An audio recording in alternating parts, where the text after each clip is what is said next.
everyone, good night. Em, Pada video ini kita dari nggak tahu ke blok berapa, tapi di sini kita coba bakal ngebahas ya satu persatu. Ada yang ngebahas soal double stack, single stack, dan circular circular queue dan linear queue. Mungkin kita mulai dari gua dulu. Oke, udah kelihatan ya. Jadi gua bakal jelasin dulu secara singkat dulu. Oke, halo, selamat malam. Jadi karena sebelumnya perkenalkan nama saya Ali Usman dan NIM saya 2410 11400 899 dari kelas 03 TPLE 011. Dan ya, mungkin sebelum masuk program, eh saya coba akan jelasin secara definisi dulu, secara teoritis seperti apa gitu. Dari secara teoritis, apa sih circular queue itu? Kalau ngomongin circular queue itu yaitu struktur data linear yang mengikuti prinsip first in first out, dan artinya elemen yang pertama kali dimasukkan itu adalah elemen yang pertama kali akan dikeluarkan gitu. Lalu yang membuatnya melingkar itu karena cara ia menggunakan array ataupun larik biasanya dalam bahasa Indonesia secara efisien. Nah, biasanya alih-alih berhenti di akhir array, ia biasanya dalam tanda kutip itu membungkus kembali ke awal seolah-olah indeks yang pertama dan terakhir itu saling terhubung. Jadi antara indeks yang pertama dan indeks yang terakhir itu sebenarnya nggak terhubung, tapi ada array tertentu yang menghubungkan mereka gitu. Nah, masalah yang diselesaikan itu apa? Pertama, kelemahan dari eh, linear queue atau antrian linear biasanya kalau dalam bahasa Indonesia. Untuk memahami mengapa circular queue itu penting, kita harus melihat masalah pada linear queue atau antrian linear biasa yang menggunakan array biasanya. Nah, kalau linear biasa itu kita menggunakan sebuah array berukuran 5 biasanya datanya seperti A, B, C, D, E. Dan front depannya itu ada di A, indeksnya jelas indeksnya itu 0, dan rear-nya atau belakangnya itu E, indeks yang terakhir itu 4. Karena array itu indeksnya dimulai dari 0. Ketika antriannya itu penuh, masalah terjadi. Sekarang ada 3 orang seperti ABC dipanggil ke teller misalkan. Ini case-nya karena case-nya itu perbankan. Jadi si 3 orang ini dipanggil ke teller di Q dan di QB, di QA, di QB, dan di QC. Status harinya sekarang itu kosong. Nah, front di B atau indeks ketiganya itu rear-nya itu ada di E, indeks keempat. Nah, wasting space-nya jika ada pelanggan baru, misalkan kayak F itu datang pelanggan kelima, sistem akan berkata bahwa atau ngasih informasi bahwa antreannya itu lagi penuh gitu.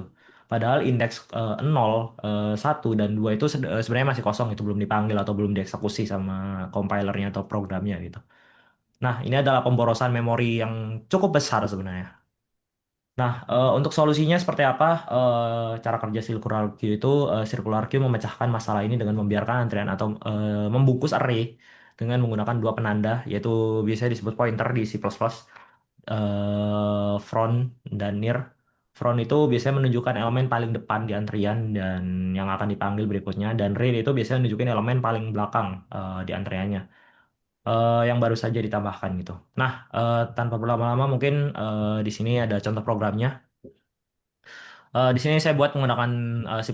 Yang pertama ya jelas header dari programnya itu ada, saya ngambil dari input output sederhana IOStream, dan kemudian ada treat karena di sini di sini saya kebagian circular queue, jadi saya menggunakan treat dan chrono. Dan di sini karena saya nggak mau pakai standar, jadi udah saya inisiasikan dulu standarnya. Di sini ada class, saya membuat class dulu namanya circular queue Tyler, dan di sini ada beberapa variabel dan pointer ya. Di sini ada pointer untuk array dynamic queue-nya, dan di sini ada beberapa variabelnya. Dan di sini saya membuat public class-nya circular queue, dan di sini saya menggunakan konstruktornya juga gitu. Isi konstruktornya apabila ada objek yang baru ditambahkan gitu. Lalu dari function ataupun circular queue itu di sini ada pengecekan juga gitu. Apakah di sini ada empty atau kosong atau lagi penuh gitu. Di sini ada dua fungsi, yaitu mengecek apakah antrian itu lagi kosong, dan di function kedua itu dia ngecek apakah antrian itu lagi penuh gitu. Nah, kemudian ada kodenya selanjutnya itu menghitung jumlah dari antrian. Jadi dia bakal ngitung menggunakan size-nya. Kemudian dihitung dari rear, apakah lebih dari atau sama dengan front-nya. Apabila nilainya itu lebih atau dari sama dengan front, maka di return dikurangin gitu. Terus jika rear-nya itu kurang dari front, maka otomatis bakal dibungkus gitu. Jadi indeks pertama sama akar nolnya itu bisa disatukan lagi gitu. Nah, di sini function in queue. Di sini function untuk si nasabah itu buat ngambil antrian baru gitu. Dan di sini teller bakal mengambil di queue-nya itu. Di sini teller bakal ngambil nomor antrian. Lalu ya di sini fungsi buat menampilkan kalau nomor yang sedang ngantri ada berapa aja gitu. Dan mungkin di sini fungsi utamanya, ya ini fungsi utama programnya. Jadi ya seakan-akan di lobby bank gitu kita bisa ngambil nomor antrian. Ini fungsi utamanya. Ya di sini pakai switch case. Kenapa nggak pakai if? Karena kondisional aja sih, kondisional aja.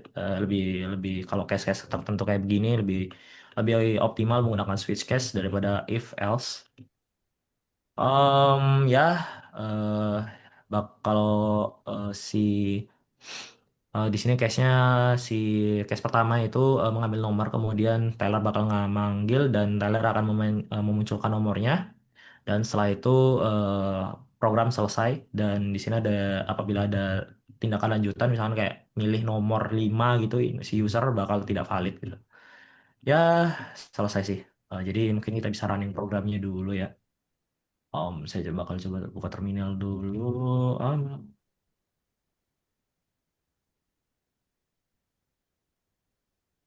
oke, habis itu nggak bakal lama ya.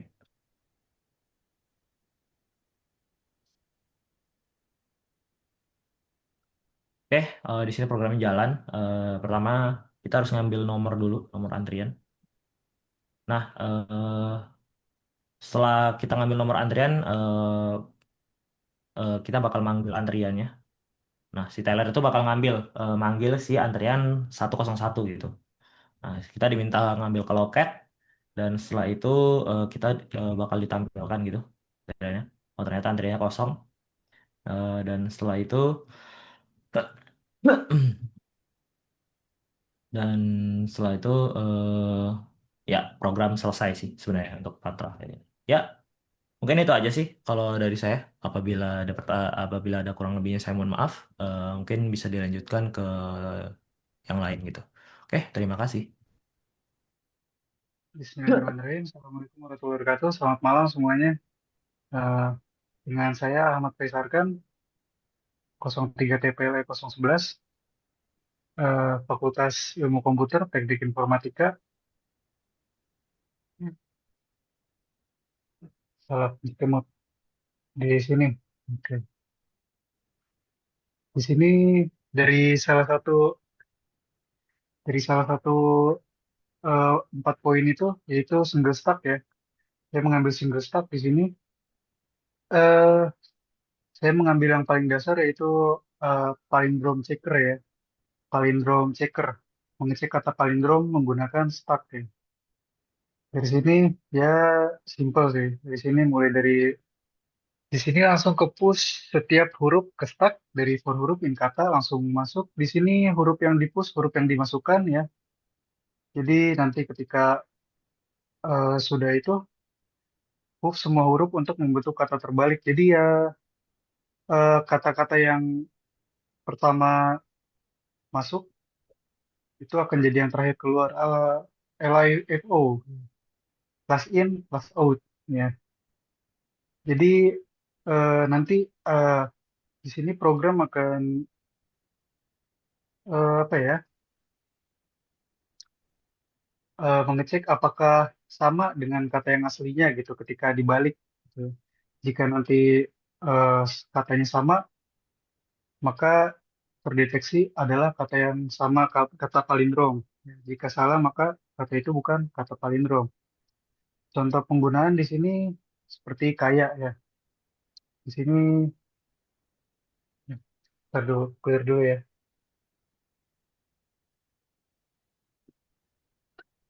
Ya, berikut saya demokan, saya running di sini. Ya, kaya adalah kata palindrom. Jika katanya bukan kata palindrom atau kata yang apabila dibalik berbeda, misalkan kata, maka terdeteksi kata adalah bukan kata palindrom. Ya, mungkin cukup itu saja dari saya. Ya, terima kasih. Kurang lebih mohon maaf. Wassalamualaikum warahmatullahi wabarakatuh.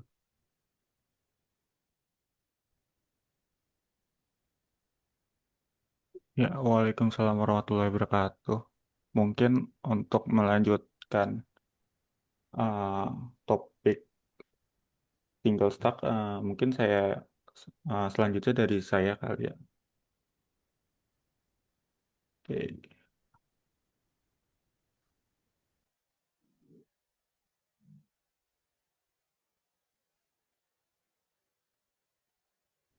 oke. Mungkin dari saya Kak, sesuai dengan yang dijelaskan oleh Faiz, uh, kalau single stack itu struktur datanya itu bertipe leave atau last in first out, yang mana artinya itu elemen terakhir yang dimasukkan akan menjadi elemen pertama yang dikeluarkan. Contoh sederhananya kayak eh, tumpukan piring di dapur, piring terakhir yang ditaruh di atas adalah yang pertama diambil. Biasanya operasinya sih kayak push, itu untuk menambahkan elemen kata stack, terus pop mengambil elemen paling atas, dan pick untuk melihat elemen paling atas untuk tanpa menghapusnya. Eh, Biasanya algoritma penelusuran seperti Deep First Search atau DFS, kita menggunakan satu stack untuk menyimpan data koordinat row column, namun untuk double stack, data koordinat dipisah menjadi dua tumpukan yang berbeda. Pertama itu stack row atau yang menyimpan nilai baris. Terus yang kedua stack call atau menyimpan nilai kolom. Setiap langkah dilakukan selalu mengubah dua stack secara paralel. Saat bergerak ke titik baru, push baris dan kolom ke stack masing-masing. Saat mundur, pop baris dan kolom dari kedua stack. Nah, keuntungan dari metode ini memberi pahaman lebih jelas bahwa posisi baris dan kolom saling berhubungan, tapi disimpan secara terpisah. Terus yang kedua, memperlihatkan mekanisme kerja stack lebih eksplisit dan mudah dipahami saat visualisasi langkah demi langkah. Eh, Kebetulan untuk penerapan double stack di sini saya menggunakan topik tentang penelusuran labirin ya. Nah, tujuannya itu untuk mencari jalur dari S itu start menuju G atau goal dengan menghindari dinding yang disimbolkan sebagai tanda pagar ini dan menandai jalur yang ditempuh menggunakan simbol seperti at ini untuk posisi saat ini, bintang ini untuk jalur sedang dieksplorasi, X ini untuk jalur salah, titik ini jalur akhir ya, yang mana itu hasil antara. Untuk inisialis stacknya pada awal program kayak ini, stack row, ini buat menyimpan data stacknya dan dimasukkan menggunakan append ini. Mungkin kita bisa lihat aja langsung di sini. Hmm. Di sini bisa kita lihat kalau dia sedang mencari jalur untuk mencapai posisi G ini. Dan kalau sudah mencapai posisi G ini, dia akan berhenti. Nah, untuk step itu ada 73 langkah. Yang mana X ini artinya dia udah melewati ini dan ini jalan yang salah. Sedangkan titik ini, dia itu artinya ini jalan yang benar untuk mencapai posisi goal ini.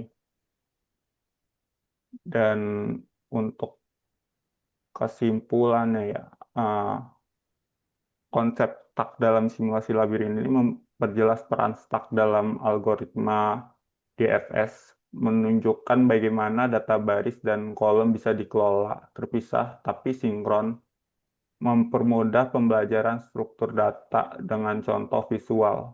Eh, Mungkin itu saja dari saya untuk penjelasannya. Eh, Terima kasih. Mungkin dilanjut ke terakhir Setiaji. Assalamualaikum warahmatullahi wabarakatuh. Berikut penjelasan dari materi linear QI. Hmm, yang pertama dari awal. Di sini ada bagian awal merupakan perintah bikin tempat antrian. Di sini kita bikin kelas linear QI kayak bikin blueprint buat antrian. Kita siapin tempat kosong sebesar yang kita mau. Terus kita tandai posisi depan, front, dan belakang rear. Antrian dengan -1 artinya belum ada orang di antrian. Yang kedua, ada cek antrian kosong. Fungsi ini buat ngecek antrian kosong nggak sih? Atau kalau front masih -1 berarti belum ada yang ngantri. Yang ketiga, ada cek antrian penuh. Nah, ini buat ngecek antrian udah penuh apa belum. Kalau posisi belakang udah mentok di batas maksimal berarti udah nggak bisa nambah orang lagi. Yang keempat, tambah orang ke antrian. Kalau ada orang baru mau masuk antrian, kita cek dulu penuh nggak. Kalau belum, kita tambahin ke belakang.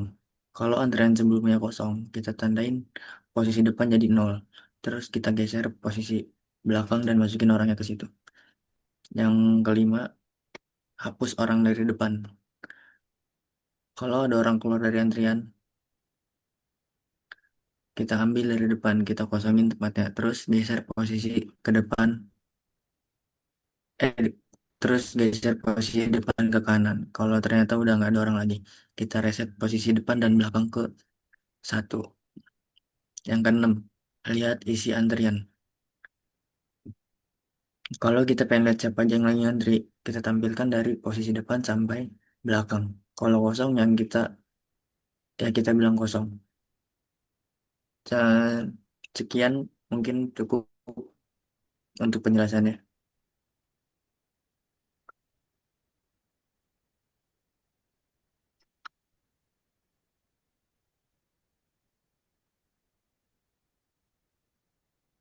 Oke, terima kasih. Mungkin itu aja penjelasan dari kelompok kami.